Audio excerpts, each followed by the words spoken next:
How's it going, guys, and welcome to Level Up, my road to level 50 on Star Wars Battlefront. So as you all know, in the most recent update we have a new Walker Assault map, as well as on a few other game modes actually, Twilight on Hoth. So this is a nighttime map on Hoth. I've had a few more games on it now, actually on this account, and I think I've managed to figure out a consistent strategy for both sides.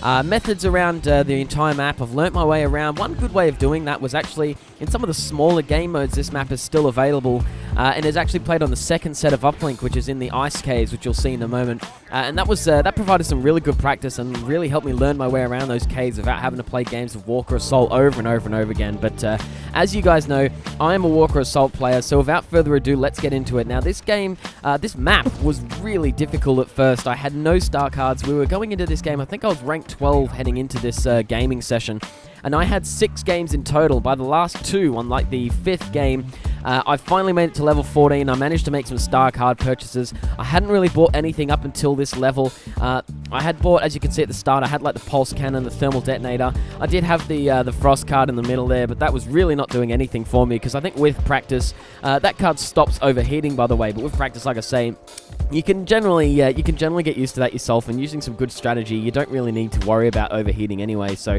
it was pretty pointless for me.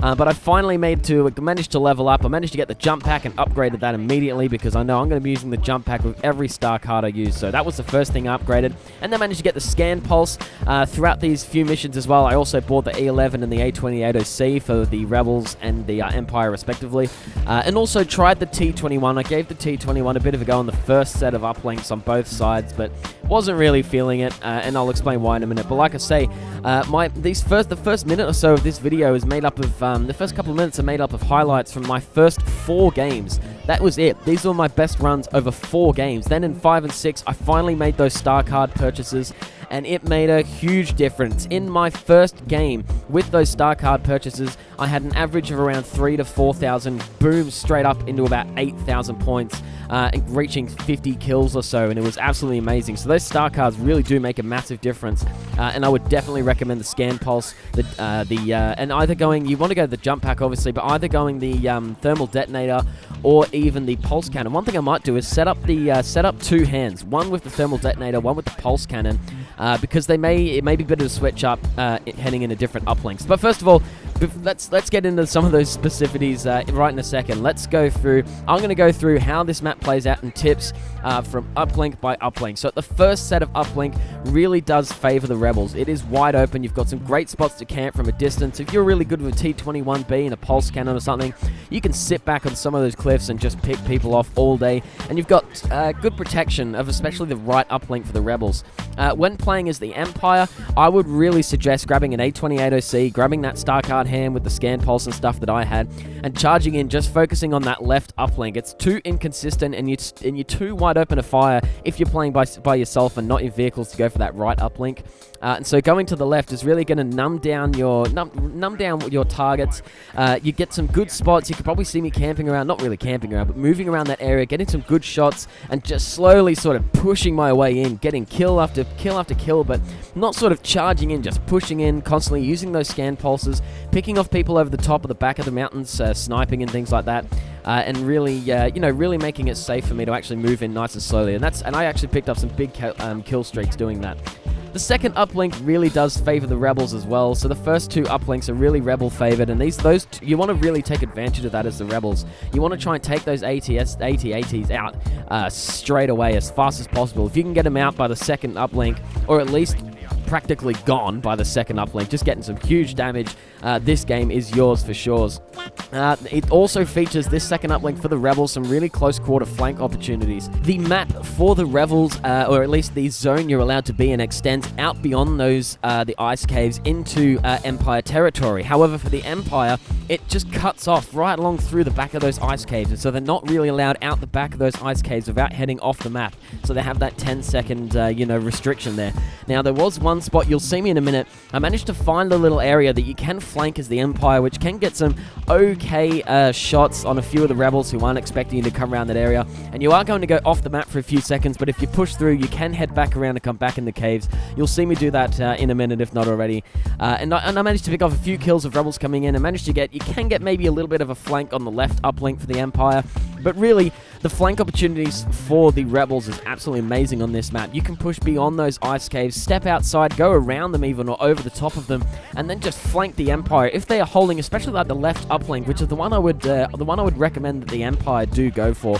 Go for the right. This is the right uplink for the Empire. You've got that long ditch in between. The view is restricted from within the ice cave, so you can slowly move down and push like I was saying you do on that left uplink at the first set. But if you can slowly move in and clear out the caves on the right side of that right uplink, you can have it. However, in saying that, as the rebels, this will happen quite often. You'll often find that the Empires do take control of that uplink first. This is the left one for the rebels.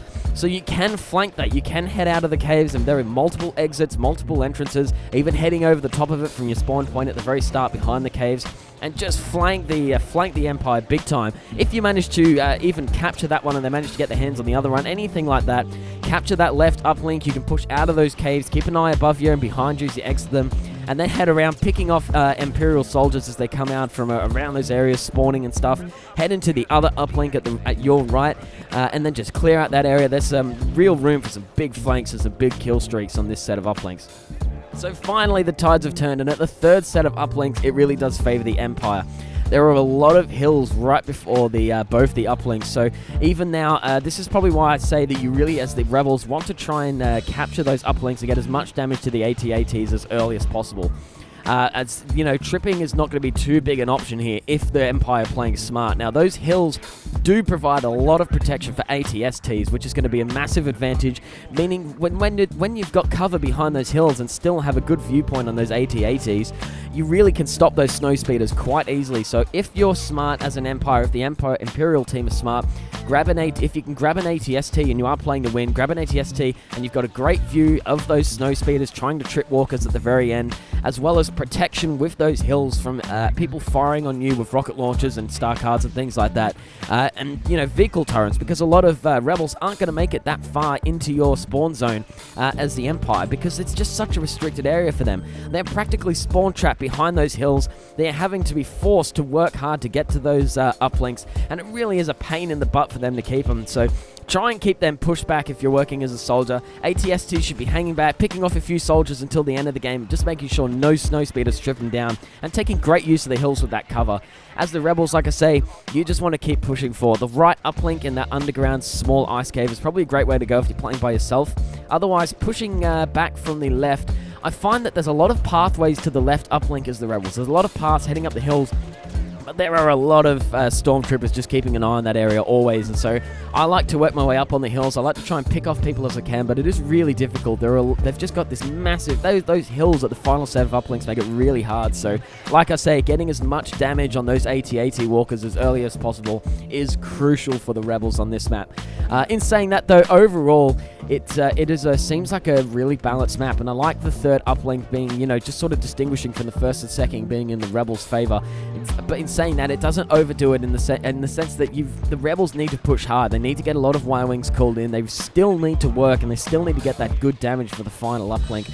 But it has room for the Empire to win, which I think a lot of the maps didn't have when this first game came out. It was always the rebels that just win, they'd win. Even on a few maps now, like Endor, it can be very difficult for the Empire to win on that map. And so, you know, it's nice to have a game mode that has that big favor at the very end for the Empire, especially with those AT-STs behind those hills. So keep control of the map, push to keep control of those uplinks, as they are going to be crucial on every single set on this map. I absolutely love it. Go and have a play, see what you guys think, and once you find out, let me know in the comments below. Be sure to remember there are links in the comments to all the social media: Facebook, Twitter, Instagram, Snapchat. Hey, we got the whole 9 yards here. Links in there. Get involved as a community. Subscribe, leave a like. I'll catch you later. TK out. Have a good one, guys. Hey, what's up? Whoa, look at the shiny symbols down the bottom left-hand corner of the screen. There's links to those in the description. You should go and click them.